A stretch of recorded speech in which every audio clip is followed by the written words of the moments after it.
Desde los estudios de NTC, la red independiente presenta Noticias 1. Esta noche en Noticias 1, senador Cepeda, en entrevista con Noticias 1, asegura que por ningún motivo buscará asilo político ni se irá del país. La hoja de vida y actuaciones profesionales del fiscal que investigará a Álvaro Uribe deja abiertos varios cuestionamientos legales. ¿Quién mintió en el episodio de la supuesta autorización a las tropas de Estados Unidos para operar en Colombia? Aunque el presidente Duque se ufanó de la obra del túnel de la línea, otros 3 presidentes habían hecho lo mismo.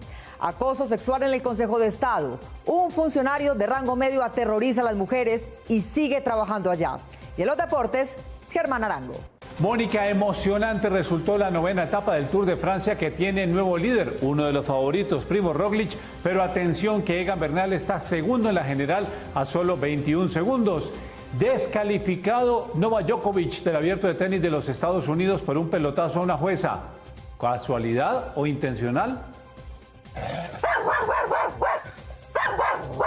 Y aquí está, esta es la imagen del día. La finca cafetera La Veranera en zona rural de Apía, Risaralda, que según un secuestrador de cuello blanco que la defensa de Uribe tiene como testigo, le habría sido entregada al testigo Juan Guillermo Monsalve en 2011 para que declarara sobre los hermanos Uribe en ese año.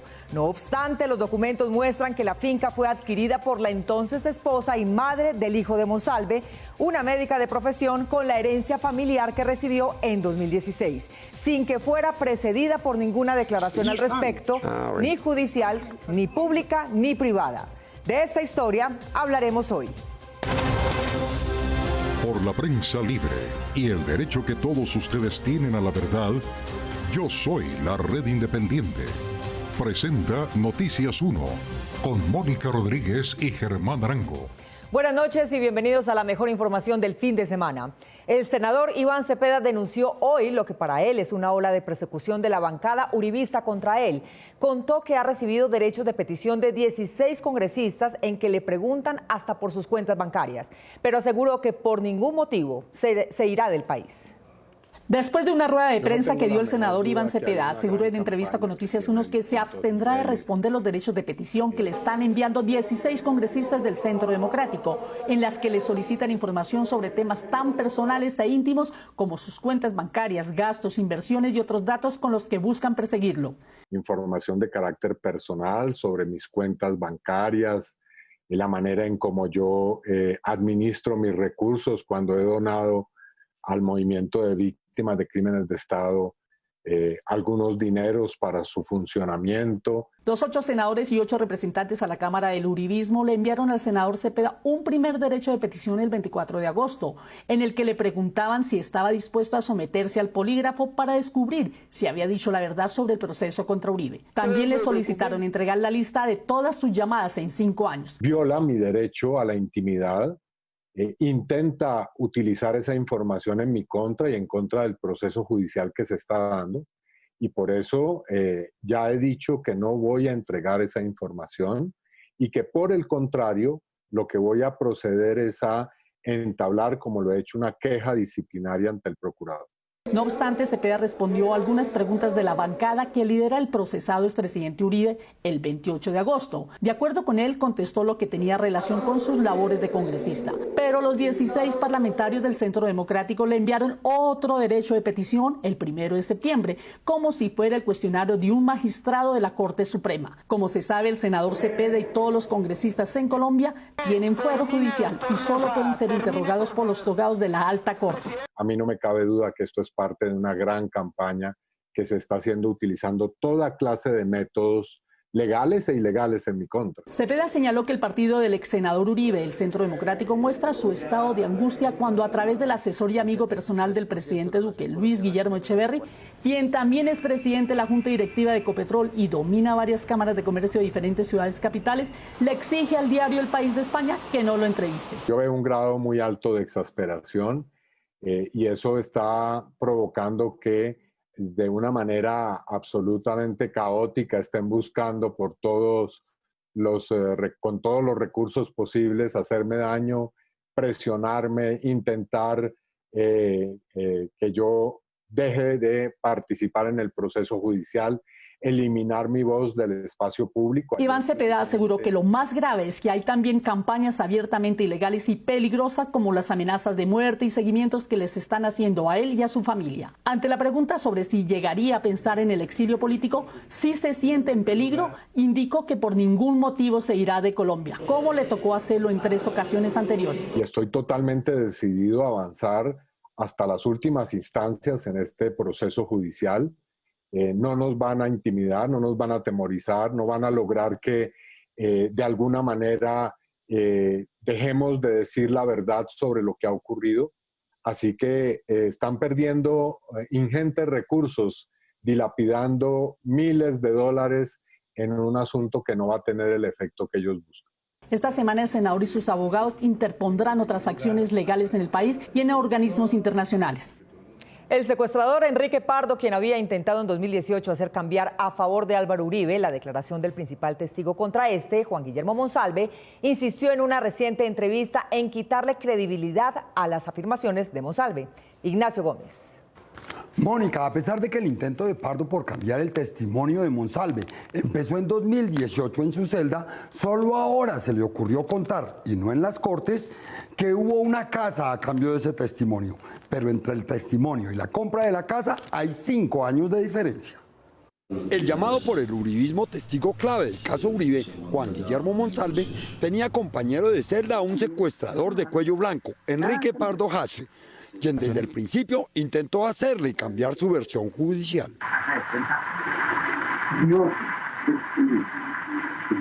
Aunque Pardo fue citado 2 veces a declarar ante la Corte Suprema, hubo un detalle que solo recordó años después frente a la defensa oficiosa del ex senador Uribe. A él le dieron una finca donde vivía el papá y nadie ha ido a averiguar de dónde salió esa finca.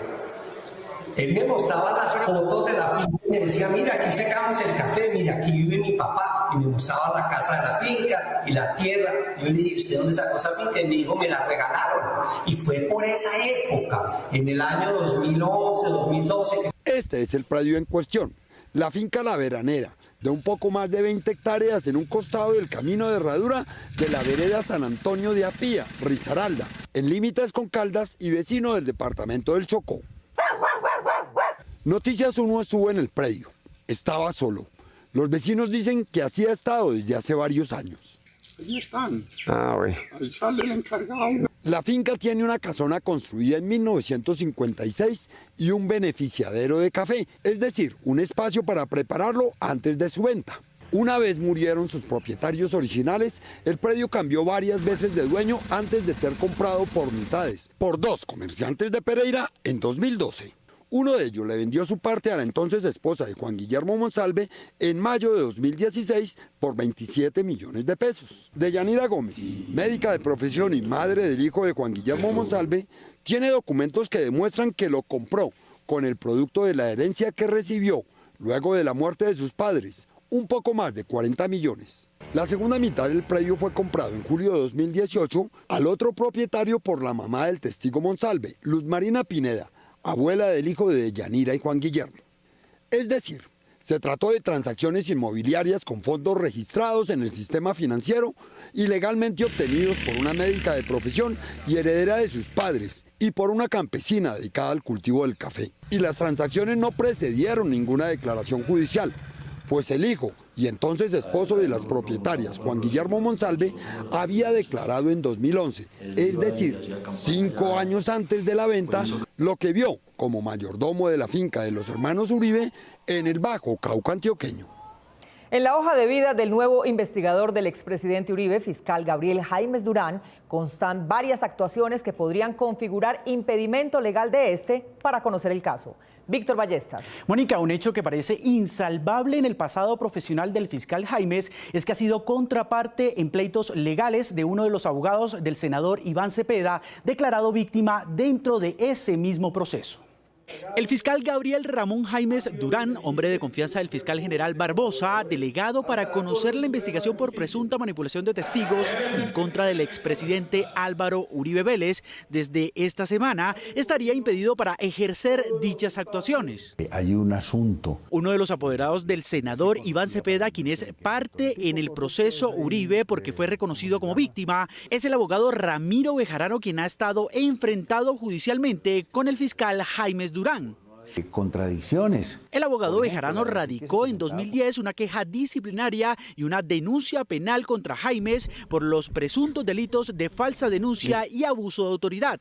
Jaimes Durán es enemigo personal del suscrito, es además mi contraparte, porque lo he denunciado penalmente. Entre las causales legales del impedimento para un operador judicial, en este caso el fiscal Jaimes, está que haya sido contraparte de alguna de las partes. Como Jaimes lo ha sido del apoderado de Iván Cepeda, se configura el impedimento. Es preocupante. Ramiro Bejarano, quien también es columnista, reveló a principios de este año que Jaimes vulneró como jefe de los fiscales delegados ante la Corte Suprema su autonomía, que está garantizada por la ley. Debo precisar que todos los fiscales delegados deben remitir todos los proyectos sobre decisiones de fondo e informes sobre las actuaciones medulares de sus despachos a mi correo institucional con suficiente anterioridad para informar y valorar cada situación con el señor fiscal general de la Nación. De Jaimes también se conoce que es cercano a Alejandro Ordóñez, embajador de Colombia del gobierno uribista de Iván Duque ante la OEA,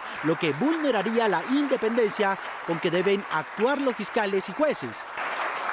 El gobernador del Magdalena, Carlos Caicedo, denunció haber sido víctima de un montaje de Gabriel Jaimes en 1997, cuando ejercía como rector de la Universidad del Magdalena. El entonces gobernador paramilitar Trino Luna, elegido en el 2004, seguidor del presidente de la época Álvaro Uribe Vélez, utilizó la fiscalía para hacerme un montaje con el mismo fiscal que investigará al procesado senador Uribe, Gabriel Ramón Jaimes Durán. Cabe anotar que Estados Unidos, como lo contó El Espectador en enero de este año, le habría revocado la visa, aunque él lo niega. Ninguno de los recusados, ni Francisco Barbosa ni Gabriel Jaimes, se declarará impedido para seguir adelantando las investigaciones del expediente Uribe, según se supo extraoficialmente en la Fiscalía. Siento honrado de tenerlos. Muchas gracias, señor. El secretario de la OEA, que hace club de amigos con el renunciado embajador Francisco Santos y con el embajador ante la OEA, Alejandro Ordóñez, se abstuvo de renovar el mandato del secretario de la CIDH, Juan Fernando Varona. Mónica Almagro, caracterizado por su alianza ultraderecha, se basó en el informe con supuestas denuncias de acoso organizado por otra colombiana. El secretario general de la OEA, Luis Almagro, decidió, en un enfrentamiento poco usual en ese organismo, no renovarle el mandato al secretario ejecutivo de la CIDH, Paulo Abrao, quien lleva en el cargo 4 años y podría continuar otros 4 años más. Mediante un comunicado, la comisión rechazó la actitud de Almagro. La Comisión Interamericana de Derechos Humanos expresa su más enérgica protesta, así como su alarma ante un grave embate contra su independencia y autonomía. Almagro, conocido por sus posiciones de derecha y por su apoyo a los gobiernos del continente que coinciden con su ideología, justificó su decisión en un informe que presentó la ombudsperson de la OEA, la colombiana Neida Pérez, sobre presuntas quejas de maltrato laboral de funcionarios de la comisión contra Abrao en 2019. De ninguna manera incorporaré o reincorporaré a ninguna persona sobre la cual penden 61 denuncias. Sin embargo, la colombiana Neida Pérez no habría actuado con lealtad y transparencia como se espera de un defensor. Según la agencia Associated Press, que reveló mensajes de WhatsApp de la colombiana, esta estaba incitando a personal de la CIDH para que testificaran contra Abrao. Para impedir la repetición de estos hechos. La CIDH expresó su sorpresa porque a pesar de que las supuestas quejas que venían desde 2019 en contra de Abrao, solo el 10 de agosto de este año la ombudsperson Pérez entregó el informe. A la comisión le produce una profunda extrañeza que, a pesar de tratarse de situaciones referidas a 2019, la ombudsperson haya expresado hasta 5 días antes del vencimiento del contrato del secretario ejecutivo para transmitirlo. Neida Pérez está en el cargo desde el 22 de octubre de 2018 y fue recibida por Almagro. De hecho, es conocida conocido que Pérez es muy cercana al secretario general de la OEA. Y eso es lo que debemos continuar trabajando. También se sabe que Almagro es afín al gobierno de Colombia y que tanto el embajador de Estados Unidos, Francisco Santos, como el de la OEA, Alejandro Ordóñez, lo visitan permanentemente. El viernes el presidente Duque y funcionarios suyos inauguraron el túnel de la línea con gran pompa. Se hizo instalar una gran placa con los nombres de los funcionarios de este gobierno y el busto de un exministro del expresidente Uribe. Juliana Ramírez. Mónica, pese a la ceremonia, lo que en ella se dijo, otros expresidentes, Andrés Pastrana, Álvaro Uribe y Juan Manuel Santos, también hicieron presentaciones e inauguraciones de la misma obra. A pesar de que el presidente Duque le adjudicó con esta gran placa a su gobierno la construcción del túnel de la línea, lo cierto es que 3 expresidentes más tuvieron que ver con el mismo proyecto que se está construyendo desde hace más de 100 años. Creo que ya comenzamos a ver la luz al final del túnel. Este fue un proyecto en el cual nos comprometimos en nuestra campaña electoral porque consideramos que era fundamental para la región. Durante el gobierno de Andrés Pastrana se firmó el COMPES 3084 de 2000, que autorizó a la nación a contratar créditos por $218 millones para financiar el túnel. Sin embargo, durante su mandato, solo se decidió que la construcción del túnel estuviera a 2.550 metros sobre el nivel del mar. Para que las nuevas generaciones de Colombia, al cruzar este túnel, reflexionen sobre los padecimientos de la patria y al ver la luz en alguno de los extremos, se ilusionen sobre el presente y el futuro de la patria. En 2004, durante el gobierno Uribe, se contrató la construcción del túnel piloto para estudiar las fallas geológicas. 4 años después, en agosto de 2008 y aún sin terminar, el presidente Uribe inauguró esta obra en compañía de su cuestionado director del INVIAS, Daniel García Arizabaleta. Tuvimos dolores de cabeza, problemas con un contratista, pero ya todo va marchando con el viento en popa. Todo se está construyendo debidamente, todo está funcionando bien. Durante el gobierno Santos se decidió terminar el contrato con Collins y se volvió a adjudicar. El ex vicepresidente Germán Vargas Lleras se refirió en su columna de hoy a las dificultades del gobierno Santos para enderezar el proyecto, calificado por él como mal planeado, mal diseñado, mal licitado, mal contratado y mal ejecutado. Por ello es justo decir que si a alguien se debe esta obra es al gobierno anterior, que tras heredar esta desgracia puso los recursos, dio todas las batallas y la entregó con una ejecución de más del 80% y contratada en un 95%. Que este túnel es el túnel de la resiliencia, del temple y de las ganas de Colombia de salir adelante. Finalmente, el presidente Duque inauguró el túnel de la línea, proyecto en el que además de él participaron 3 expresidentes que tampoco previeron que la obra debía hacerse en doble sentido. La Fiscalía aún no logra confirmar la versión según la cual hubo policías en las inmediaciones del sitio en el que fueron masacrados los 5 niños de Cali. Las pruebas científicas hasta ahora demuestran que la masacre fue planeada. Carlos Cárdenas. Mónica, los dictámenes forenses determinaron que los niños fueron obligados a arrodillarse y bajar la cabeza mirando al suelo, mientras el asesino les disparaba a uno por uno en la nuca. Los investigadores del CTI de la Fiscalía que fueron asignados para determinar cómo ocurrió la matanza de 5 niños en el barrio Llano Verde de Cali analizaron los informes periciales de las necropsias y con gráficos 3D pudieron describir las trayectorias de los disparos. De acuerdo con lo que muestran esos gráficos, los menores fueron obligados a arrodillarse y a mantener la cabeza mirando al suelo. Es decir, fueron ejecutados con frialdad y premeditación. Muestran que las víctimas fueron alineadas y colocadas de rodillas en franca indefensión, sus miembros superiores en dirección cefálica y sus cabezas en flexión anterior, lo que facilitó acciones de disparo únicas. Las víctimas recibieron los impactos en la cabeza y 2 también en los hombros. Los investigadores están tratando de dilucidar por qué razón ninguno de los niños hizo el intento de escapar. Emprendieron maniobras que les permitieron interceptar mediando algún tipo de sorpresa a los jóvenes. Se desplegaron manejos de control y sometimiento grupal, en los que se debió dejar muy en claro la superioridad y capacidad ofensiva de los agresores. Horas después del ataque, en los cañaduzales que quedan cerca del barrio Llano Verde, hacia las 11:35 de la noche, hombres de la SIJIN y de la Unidad de Criminalística llegaron al sitio que había sido reportado a la central de radio de la policía como escena de una masacre. Los investigadores tomaron fotografías de la forma como encontraron los cuerpos de los menores que tenían entre 14 y 16 años. Al día siguiente, los agentes recorrieron la zona con drones y realizaron una inspección detallada del área. Los investigadores de campo encontraron en el sitio de la masacre estos 2 cuchillos ocultos en un matorral. El pasado 28 de agosto fueron capturados Jefferson Marcial Angulo y Juan Carlos Loaiza. Este último le contó a la fiscalía cómo un tercer hombre, identificado como Gabriel Alejandro Bejarano, asesinó a los niños. Salió Alejandro con la cara tapada como con una pañoleta y con un pava. En ese momento Alejandro sale y les dice, todos al suelo, que miraran al piso, que no lo fueran a mirar a la cara. En ese momento los pelados se agachan. Yo me iba a arrimar donde Alejandro cuando él detonó la primera bala a uno de ellos en la cabeza. Yo me cogí la cabeza y dije, Dios. También dijo que horas después de la masacre, el prófugo Bejarano lo visitó en su casa y le advirtió que tenía que guardar silencio por el bien de su familia. El diario Vanguardia de Bucaramanga publicó hoy un reportaje sobre el maltrato laboral en la sala disciplinaria del Consejo Superior de la Judicatura. Esas conductas tendrían que ver con el contagio y muerte de un escolta.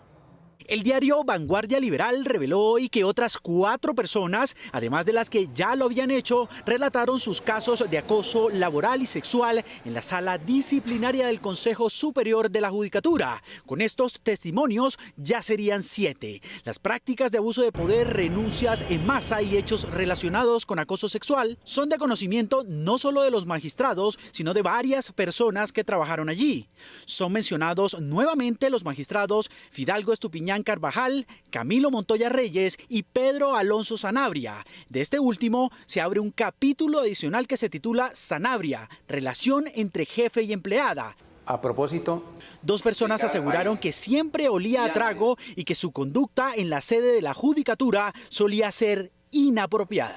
Él no entraba a sala porque físicamente no podía. El escolta lo acompaña a tomar hasta las 6 de la mañana y al otro día le tocaba llegar a la casa a las 6 de la mañana a recogerlo. Así él no fuera a salir. Lo vi borracho en la oficina, no se podía ni parar. Inocencia. Del magistrado Sanabria se afirma que incita a sus empleados a beber con él. Dicha versión concuerda con la entregada a Noticias 1 por parte de un grupo de uniformados de la policía cercanos al magistrado y al Consejo Superior de la Judicatura. Dicho magistrado tiene fama de alcohólico y actualmente está envuelto en un escándalo por acoso sexual. Según una denuncia, el magistrado Pedro Sanabria habría estado de rumba en medio de las restricciones nacionales de la pandemia entre el 31 de julio y el 1 de agosto en una vivienda de La Calera. El llamado es hay que seguir. El subintendente Juan Amaya hacía parte ese fin de semana del esquema de seguridad de Sanabria y murió por coronavirus hace poco. Me permito informar que el señor subteniente Amaya González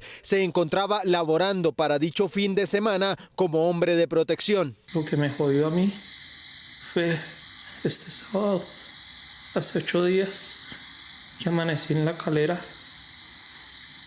casi hasta las 5 de la mañana. Me chupé todo el frío, a pesar de que venía. Cabe destacar que Sanabria lleva 12 años en el cargo, superando el periodo de ley que es de 8, a pesar de los llamados que ha hecho la Corte. En el Consejo de Estado la situación no es diferente. Una empleada de archivo describió el acoso del que fue víctima durante años de parte de un notificador, también protegido por la presidencia del tribunal. Dayana Cruz. Mónica, ella intentó denunciar y se dio cuenta que antes de ser nombrado en el alto tribunal, su acosador había sido condenado por acceso carnal a menor de 14 años. Esto la convenció de que no podría conservar su trabajo ni soportar el acoso. Noticias 1 contra la violencia. Andrea Mosquera trabaja desde hace 5 años en el archivo del Consejo de Estado, pero desde hace un tiempo la tranquilidad de la que gozaba en su ambiente laboral se trastornó cuando por órdenes de su jefe tuvo que trabajar con Carlos Alberto Gaspar, citador al servicio de la presidencia del alto tribunal, quien desde el primer día empezó a acosarla. Cuando me saludó, de una vez me mandó las 2 manos al seno. Entonces yo me quedé privada y yo, ¿qué hago? Pues igual uno queda en shock porque uno no se espera eso. Días después en la cafetería, Andrea se encontró con otros casos de compañeras que este hombre también acosaba, como Luisa, a quien llamaremos así pues pidió que se le protegiera su identidad. Ella trabaja en el área de servicios generales del Consejo y desde hace 5 años viene siendo víctima de abusos por parte del mismo funcionario Carlos Gaspar. Yo estaba en ese piso y ese señor llegaba mucho allá a buscarme. Y resulta que una vez, doctora, él me cogió a la fuerza en el baño que yo estaba lavando en ese momento, el baño de los hombres, que yo no me dejé porque él me cerrarme la puerta y yo no me dejé.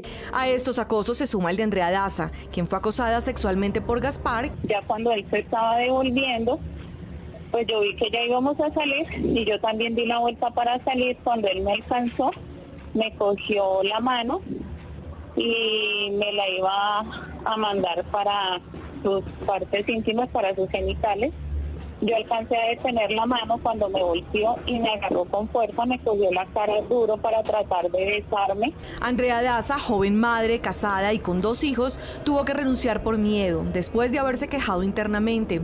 Ahora está desempleada y su acosador sigue recibiendo salario del Consejo de Estado. Y la verdad, yo renuncié al trabajo por eso, porque de verdad hemos tenido una situación muy difícil. Y pues más ahorita con esto de la pandemia, pues la situación es muy dura. El citador del Consejo, Carlos Gaspar, fue sancionado e inhabilitado en primera instancia por la Procuraduría y un juez penal lo condenó a 20 años de cárcel por acceso carnal abusivo con menor de 14 años. Noticias 1 contra la violencia. En un enredo de versiones se ha convertido en la legalidad o no de la presencia de tropas de Estados Unidos en Colombia. Eduardo López Júquer. Mónica, estas versiones y contravenciones en que se encuentran enfrentados el senador Jorge Enrique Robledo y el ministro de Defensa Carlos Holmes Trujillo empieza con una extraña carta del senador liberal Lidio García a la Casa de Nariño, con la que se intentó pasar por encima de la plenaria del Senado. Esta carta del expresidente del Senado, Lidio García, enviada a Palacio 3 días antes de entregar la presidencia del Congreso, dio origen a un embrollo jurídico y político por la presencia de las tropas de Estados Unidos en el país. Me permito informar que esta presidencia ha recibido comunicación suscrita por un total de 69 honorables senadores de 7 partidos políticos, que representan a más de la mayoría absoluta de los integrantes de esta corporación. La misiva del senador liberal le dio pie al gobierno para retomar las actividades de los militares norteamericanos en diferentes regiones del país, a pesar de que estas habían sido suspendidas por un fallo del Tribunal Administrativo de Cundinamarca. Tercero, ordenar al señor presidente de la República, Iván Márquez, que dentro de los 48 horas siguientes a la notificación de esta providencia, suspenda los efectos jurídicos de la autorización para cualquier actividad de esta brigada militar, mientras el Senado define el punto anterior.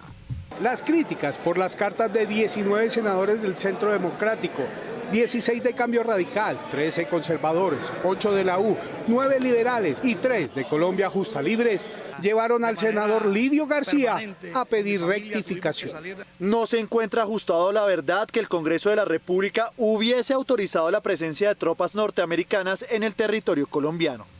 El ministro de Defensa, Carlos Holmes Trujillo, aseguró que no hay nada que rectificar, al tiempo que el senador Jorge Enrique Robledo anunció denuncias contra él y contra el presidente Duque por considerar que ambos violaron la Constitución y la ley, desconociendo la orden judicial.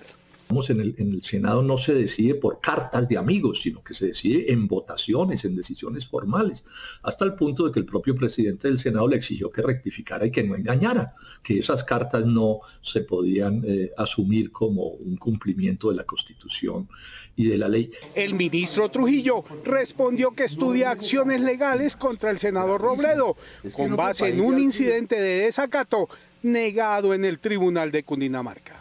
Es una acción de cooperación que no requiere autorización del Senado. Ministro de Defensa, lo voy a acusar ante la Procuraduría para que lo investigue por violaciones del Código Disciplinario Único. La discusión se centra en si los 69 congresistas que enviaron las cartas se pasaron por encima la autoridad de la plenaria, desconociendo los protocolos y requisitos que ordena la Ley Quinta.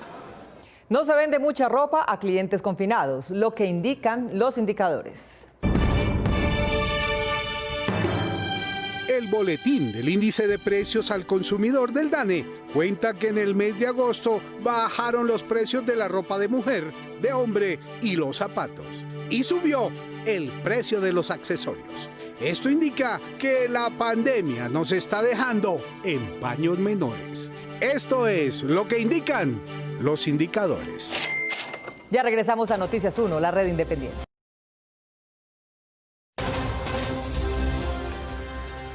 Hoy se cumplen 6 meses desde que se inició el aislamiento en Bogotá y la ciudad está por cumplir su primera semana sin restricciones generales, pero con protocolos particulares. Cuando nos presentaron esta propuesta no la pensamos 2 veces, digo, démosle rienda suelta. Y así fue. Esta es la estructura metálica que se ha vuelto el atractivo principal en la plaza de mercado de la Perseverancia, ubicada en la localidad de Santa Fe, una de las zonas que hace parte del plan piloto para la reactivación gastronómica Bogotá a cielo abierto. Es una estructura de 6 metros de altura, de ingeniería y arquitectura colombiana, que no solo cumple con los protocolos de distanciamiento, sino que además le brinda a los clientes la experiencia de comer más cerca de las estrellas. Realmente a mí me da un poco miedo de las alturas, pero me pareció súper lindo cómo está todo organizado. Me parece que se ve muy bonito la estructura. Es única en Sudamérica y gracias a su diseño, el espacio que pretendían usar los 18 restaurantes que hacen parte de la zona gastronómica de la Perseverancia se multiplicó. Y este espacio donde cabían 5 mesas lo hemos multiplicado por 5.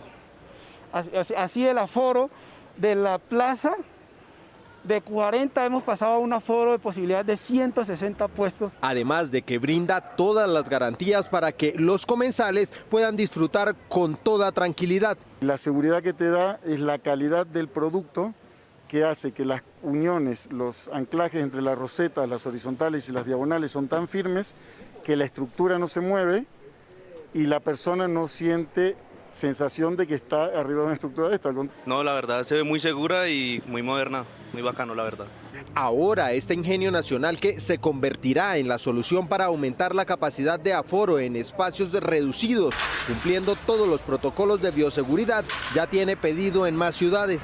Esta mañana ya nos pidieron desde otras ciudades, de Cali, de Barranquilla, de Medellín. Hoy el país cumple 6 meses desde que se reportó el primer caso por COVID-19 el 6 de abril y aunque las cifras que se han reportado estas últimas semanas presentan un leve descenso, será el comportamiento de la ciudadanía en medio de estas reaperturas la que mueva las cifras los próximos días. La tecnología al alcance de las manos hizo posible el regreso de los restaurantes, pues ya es norma que todos brinden acceso a su menú por un código QR que evita el contacto físico con la carta potencialmente transmisora del virus. Con la nueva normalidad, algunos restaurantes del país reabrieron sus puertas. Minimizar el contacto físico entre personas ha demostrado ser la medida más efectiva para contener la pandemia, por lo que para este sector la reducción de los aforos y la eliminación de elementos compartidos como cartas, ceniceros, juegos o periódicos ha sido clave en la recuperación de la actividad. Tomamos temperatura al ingreso, tomamos datos para tener una base de datos en caso de que haya algún contagio. En las mesas tenemos solamente menús con códigos QR. Estos códigos han sido una de las primeras iniciativas tecnológicas implementadas. Se trata de un menú digital, donde los consumidores acceden al menú a través de un código QR impreso y puesto en cada mesa y en diferentes puntos del local. Solo con escanearlo desde sus dispositivos, cada persona puede consultar la carta. Todos nuestros menús pasaron a ser digitales. Tenemos unos códigos QR en donde ahí se puede ver absolutamente toda nuestra carta.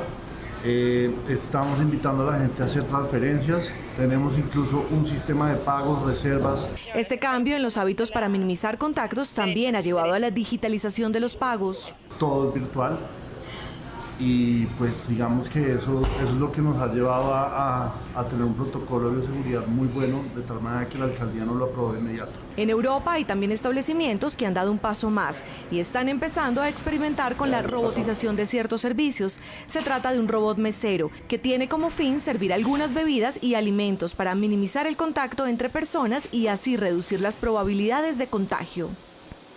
El gobierno alemán le pidió a Rusia resultados en la investigación de la intoxicación que tuvo al borde de la muerte al opositor de Vladimir Putin, Alexei Navalny. Y quedó claro, de esa colaboración dependerá la continuidad de las relaciones de Rusia con Europa. El gobierno de Alemania le dio un ultimátum al presidente Vladimir Putin para que responda por el intento de envenenamiento del líder opositor ruso Alexei Navalny, quien se encuentra hospitalizado en una clínica de Berlín desde el pasado 22 de agosto. El ministro de Relaciones de Alemania manifestó que hay indicios de que el gobierno ruso está involucrado en el envenenamiento de Navalny debido a que la sustancia que se le encontró en el cuerpo, Novichok, también había sido utilizada por los servicios rusos para el ataque contra el exagente ruso Sergei Skripal, que murió después de un ataque similar.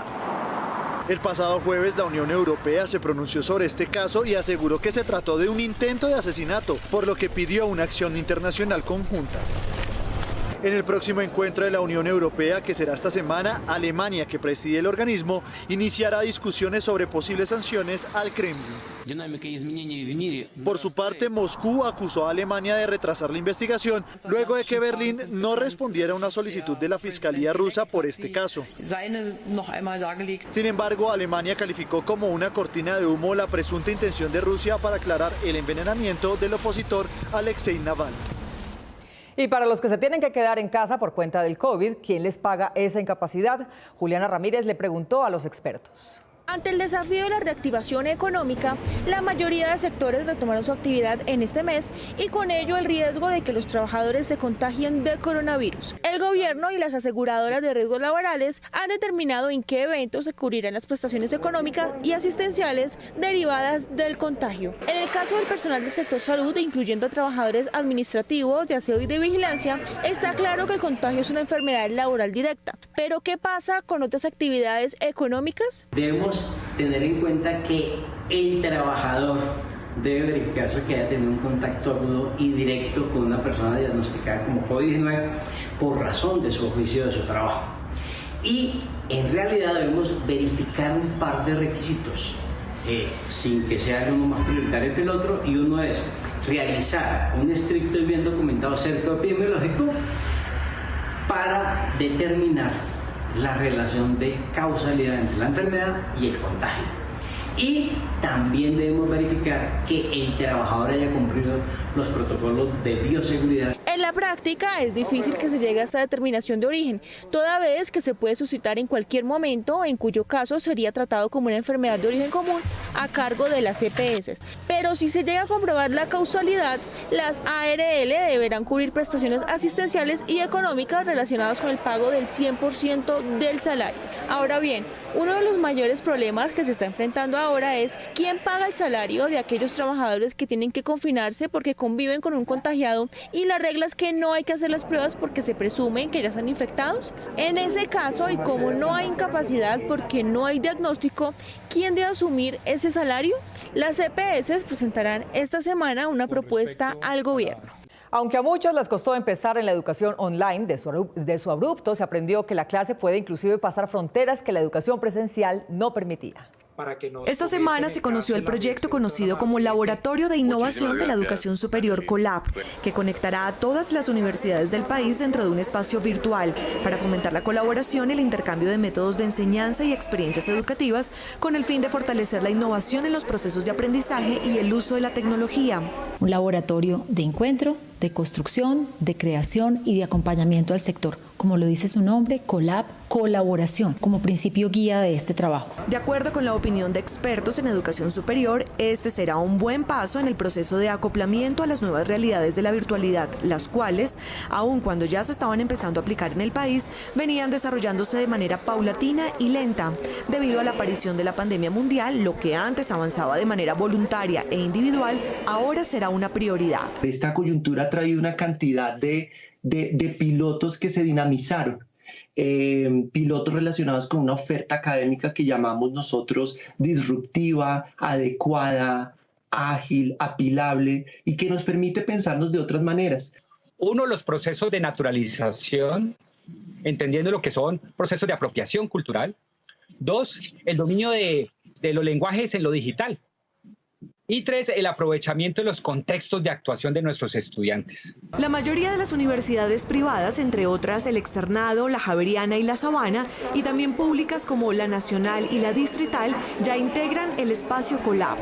Y tienen que ver con generar ecosistemas de innovación, laboratorios de innovación, una meta en formación, un trabajo clarísimo en temas como inteligencia artificial, por ejemplo, permear el uso y apropiación de tecnologías. En la plataforma COLAB, la comunidad educativa contará con puntos de encuentro en 4 líneas de acción que se irán activando a medida que su utilización se generalice. El presidente Duque no solo se enredó solo, sino que terminó enredando su comité de aplausos en la inauguración del túnel de la línea. Llegó el momento de Top Secret, la vida secreta de los famosos. Vamos acercándonos al momento en donde vamos a desatar el nudo que permitirá que los colombianos transiten a partir de hoy por el tan anhelado túnel de la línea. El túnel de la línea ha estado en boca de muchos colombianos durante décadas en las que oyeron hablar del tema. Pero al presidente Duque le correspondió dar al servicio esa obra de ingeniería, aunque algunos de sus predecesores también habían hecho ceremonias similares de inauguración en ese mismo lugar. Entonces, una vez más, 1, 2, 3. ¡Viva Colombia! Había llegado el momento del simbólico corte de la cinta. Gobernador, ¿dónde está el gobernador del Tolima? El gobernador del Tolima, Ricardo Orozco Valero, se acercó y tomó parte de la cinta al lado de la esposa de Duque, de la vicepresidenta, de la ministra de Transporte y de otros funcionarios. ¿Listos? ¿Dónde está? Angelita, ¿todos acá? 1, 2, sí. Pero cuando el presidente intentó desatar la cinta y los demás la alaron, se apretó el nudo. Espérese. Imposible. Entre más intentaban desbaratar el nudo, este se cerraba. Pasaron unos segundos eternos en que algunos se veían nerviosos. Más complejo que el túnel. Y nada. Hasta que llegó una funcionaria que al principio parecía tan enredada como el presidente. No obstante, después de unos instantes se logró. Cuando todo el mundo respiraba profundo, al presidente se le ocurrió repetir la escena. Que nos quede mejor. El director de la transmisión decidió no correr otra vez el riesgo de que la cinta se enredara y cambió abruptamente la imagen al verde paisaje que no tenía nada que ver. La presentadora tuvo que improvisar una frase que no le salió bien. Momento emocionante en este momento, momento emocionante. Cuando regresó al punto en que se encontraba el grupo, la cinta ya había sido separada y el pequeño oso presidencial se había superado. Aunque ser nombrado ministro en cualquier país es un honor, es difícil que el encargado de una cartera como la de salud sea famoso en el mundo, aún en épocas de pandemias. Pero la ministra peruana lo logró este fin de semana. ¿A quién se le hace prueba? Al que tiene síntomas. La ministra Pilar Massetti hablaba con un periodista de la estación RPP de la televisión local sobre la prueba COVID y sobre el grupo de población a la que se le practicaría. ¿Asintomático no contagia? Y dice el protocolo, no contagia. El entrevistador quedó un poco desconcertado con la respuesta, pero siguió atento a la explicación de la funcionaria. Sin embargo, pasados unos segundos, la interrumpió. ¿Usted nos está diciendo es que un asintomático no contagia? Me ha dejado un poco perplejo. Como suele ocurrir, la vanidad hace sentir sabios y muy inteligentes a quienes consiguen un nombramiento importante, aunque sea pasajero. Con tono de suficiencia, la ministra Massetti contestó. A ver, cuando se hace la lista de personas positivas, ¿se incluyen los asintomáticos? Ella misma contestó su pregunta. En ningún país del mundo. Con la misma perplejidad que había confesado segundos antes, el entrevistador contraargumentó. Pues lo que importa es que contagie, ¿no? Entonces, hemos estado todo este tiempo preocupados porque nos han dicho repetidamente que un asintomático también puede contagiar. En ese momento, la ministra consiguió que todo el planeta se fijara en su inolvidable respuesta. El asintomático contagia únicamente en un porcentaje muy pequeño y cuando toca y cuando respira. De la perplejidad, el periodista pasó al asombro total. El asintomático contagia únicamente en un porcentaje muy pequeño y cuando toca y cuando respira. Eso sí, al periodista le quedó claro que si el asintomático no respira es porque ya está muerto y que por eso no se le puede hacer la prueba COVID, pues el virus ya hizo su tarea final. Estén pendientes, volveremos con más confidenciales de ataque en Top Secret. Nos vemos en las redes sociales y el próximo sábado a las 8 de la noche aquí en Cable Noticias con las mejores noticias del fin de semana. A ustedes, como siempre, gracias por elegir la independencia. Feliz noche.